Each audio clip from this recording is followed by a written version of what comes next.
கல்வியில் சிறந்து விளங்கும் எழில்மிகு யாழ்ப்பாணத்தின் வடமராட்சி ஆல்வாய் வடக்கை பிறப்பிடமாக கொண்ட திரு பெரியதம்பி வேலுப்பிள்ளை அவர்கள் கண்ணியமான நேர்மையான வாழ்க்கையை நடத்தி வந்தார். அவரது வாலிப பருவத்தில் இளம் மங்கை செல்வி பொன்னம்மா அவர்களை மணம் முடித்து சிறப்பான திருமண வாழ்வின் சாட்சியாக கனகநாயகம் தவநாயகம் என்ற இரண்டு பொன்னான பிள்ளைகளை பெற்று எடுத்தனர். கனகநாயகம் அவர்கள் 16 மே 1934 அன்று இந்த மண்ணில் வந்து பிறந்தார். அதற்கு பின் பிறந்த 5 குழந்தைகள் இவ்வுலகில் நீண்ட நாட்கள் நிலைத்திருக்க முடியவில்லை. 7வது பிரசவத்தில் தெய்வக் குழந்தையாக தவநாயகம் அவர்கள் 14 அக்டோபர் 1950 அன்று இந்த மண்ணில் பிறந்தார்.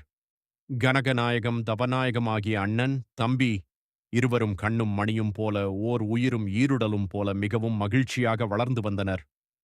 இருவரும் சகோதரர்களுக்கு இலக்கணமாக இராமன் இலட்சுமணன் போல ஒருவருக்கொருவர் உதவியாக விளையாட்டிலும் படிப்பிலும் அன்பை வெளிக்காட்டுவதிலும் சிறந்து விளங்கினார்கள். தவநாயகம் அவர்கள் சிறுவயதிலேயே துடிப்பான அழகிய அறிவான குழந்தையாக வளர்ந்து வந்தார். தவநாயகம் அவர்கள் பருத்தித்துறை தும்பலை சிவப்பிரகாசம் மகா வித்தியாலயத்தில் கல்வி பயின்று நல்ல பண்பானவராக வளர்ந்து வந்தார். இவர் தந்தை திரு வேலுப்பிள்ளை மலையகம் ஹட்டன் நேஷனல் வங்கியில் தொழில் புரிந்தமையால் சகோதரர் கனகநாயகம் தகப்பனாருடன் சென்றுவிட இவர் அவரது சிறுவயலிருந்து அவரின் சித்தப்பா சின்னம்மாவான கணபதி பிள்ளை செல்லம்மா அவர்களின் அரவணைப்பில் வளர்ந்தார். ஒன்றுவிட்ட சகோதரர்களான யோகேஸ்வரன் யோகேஸ்வரி அவர்களுடன் ஒன்றாக விளையாடி படித்து வளர்ந்து வந்தார்.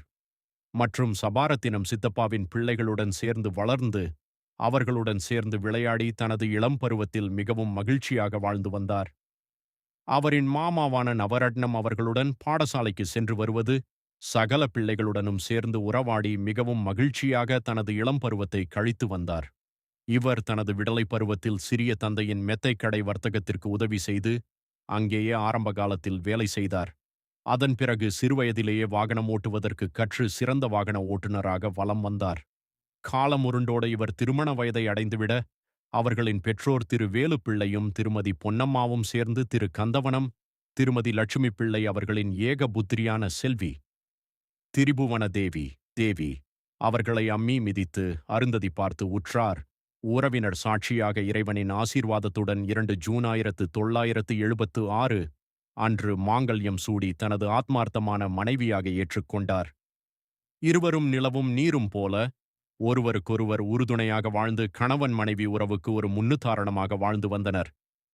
இவர்கள் இருவரின் சிறப்பான இல்லற வாழ்வின் பயனாக வனஜா ஹரிஹரன் தாரணி என முத்துக்கள் மூவரை தம் சொத்தாக்கி கண்ணின் மணிகளாக போற்றி பண்புடையவர்களாக கல்வியில் சிறப்புற வளர்த்து வந்தனர். தவநாயகமும் தேவி அவர்களும் 3 குழந்தைகளுடனும் மிக்க மகிழ்ச்சியாக வாழ்ந்து வந்தனர். இவர் நாட்டின் அசாதாரண சூழல் காரணமாக வடமராட்சியில் நடந்த குண்டுவெடிப்பு காலங்களிலும் இராணுவ படையெடுப்புகளின் போதும் இடம் பெயர்ந்து பல நேரங்களில் உயிர் தப்பி வந்ததற்கு அந்த இறைவனுக்கு நன்றி கூற வேண்டும். அதன் பிறகு திருமலைக்கு இடம்பெயர்ந்து தனது மைத்துனரான இளம்பூரணன் சகோதரி யோகேஸ்வரி அன்பான மருமகன் பிரசன்னா மாமி இலட்சுமி பிள்ளை சின்னம்மா செல்லம்மா அவர்களுடன் ஒரு கூட்டு குடும்பமாக பிள்ளைகள் மனைவியுடன் சேர்ந்து வாழ்ந்து வந்தார். மருமகன் பிரசன்னாவையும் தனது பிள்ளைகளுடன் சேர்த்து மகனாக அன்பு காட்டி வளர்த்து வந்தார். நாட்கள் சென்ன கனடா சென்ற பிரசன்னாவின் திருமண நிகழ்வில் கலந்து கொள்ள இவர் மனைவியுடன் சேர்ந்து கனடா சென்று பிரசன்னாவையும் கேஷிகாவையும் ஆசீர்வதித்து அகம் மகிழ்ந்தார். திருகோணமலையில் தேசிய உபகரணங்கள் மற்றும் இயந்திரங்கள் அமைப்பில் NEMO national equipment and machinery organisation வேலை செய்தார். மகள் வனஜாவுக்கு 1999 நீர்வேலியைச் சேர்ந்த சண்முகலிங்கம் அவர்களை திருமணம் செய்து அழகு பார்த்தார்.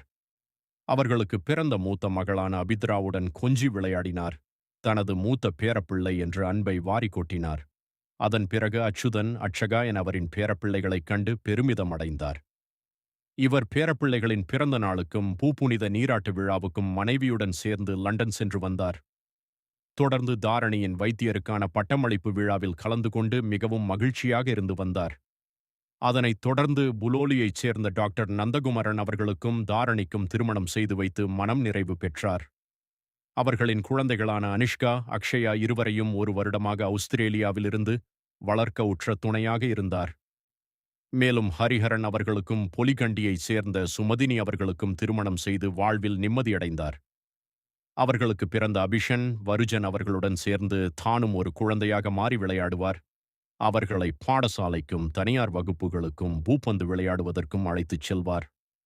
கொடிய நோயுற்ற தனது மருமகள் 2025 காலமாகிவிட, அவர்களின் பிள்ளைகளான அபிஷன், வருஜன் இருவரையும் வளர்க்கும் பொறுப்பை முழுமனதுடன் ஏற்றுக்கொண்டு அவர்களுக்கு அம்மா இல்லை என்ற குறை தெரியாமல் வளர்த்து வந்தார். இவர் ஓய்வு பெற்ற பின்பும் தனது மகனின் மருந்துக் கடையிலும் அவரின் வாகனங்கள் ஓட்டுவதற்கும் பக்கபலமாக இருந்தார். தனது பேரப்பிள்ளைகளை வகுப்புகளுக்கும் தனது மனைவியை கோவில்களுக்கும் வைத்தியரிடமும் அழைத்துச் செல்லுதல், வீட்டு வெளிவேலைகள் என அனைத்து பணிகளையும் பொறுப்பேற்றார். மேலும் உற்றார் உறவினர்களுக்கும் நண்பர்களுக்கும் உற்ற துணையாக இருந்தார். தனது பிள்ளைகளுக்கும் பேரப்பிள்ளைகளுக்கும் அறத்தையும் நேர்மையையும் நற்பண்புகளையும் கற்றுக் கொடுத்தார். தவநாயகம் அவர்கள் திருத்தலங்களுக்கு முறையாக சென்று வருதல், இல்லை என்று வருவோருக்கு வாரி வழங்குதல், கடமை, கண்ணியம், கட்டுப்பாடு என்று அனைவருக்கும் முன்னுதாரணமாக வாழ்ந்து வந்தார். வையத்துள் வாழ்வாங்கு வாழ்பவன் வானுரையும் தெய்வத்துள் வைக்கப்படும் என்ற கூற்றின்படி வாழ்ந்து வந்தார். இவர் தன் மனைவியுடன் 50 ஆண்டு காலமாக இல்லற வாழ்வில் இணைந்து நிறைவான வாழ்க்கையை சிறப்புற வாழ்ந்தார். தவநாயகம் அவர்கள் யாரும் எதிர்பாராத விதமாக 30 ஏப்ரல் 2026 அன்று இறைவனடி சேர்ந்தார். அவருடைய மரணச் சடங்கின் கிரியைகளும் இறுதி யாத்திரையும் 3 மே 2026 அன்று திருகோணமலையில் சகல ஆகம விதிப்படி அவரது மனைவி, பிள்ளைகள், பேரப்பிள்ளைகள், உற்றார் உறவினர் சூழ நிறைவு பெற்றது. ஓம் சாந்தி, சாந்தி, சாந்தி.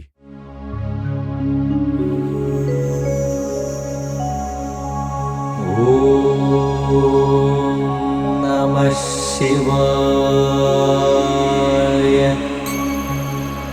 ஓம் நம சிவாய. ஓம் நம சிவாய. ஓம் நம சிவாய.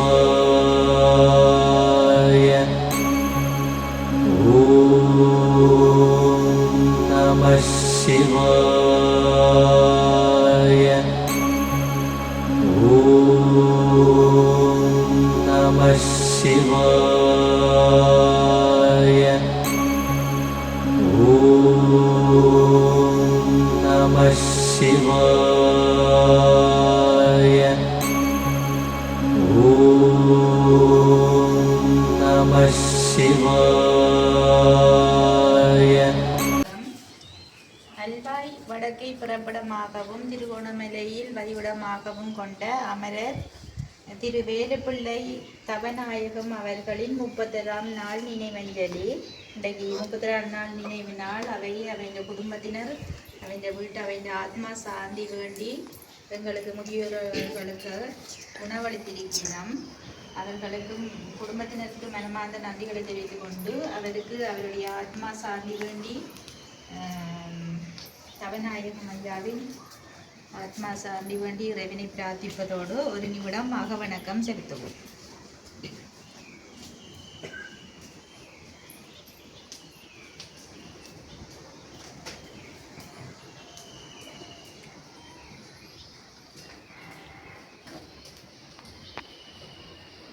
நிறைவு செய்வோம்.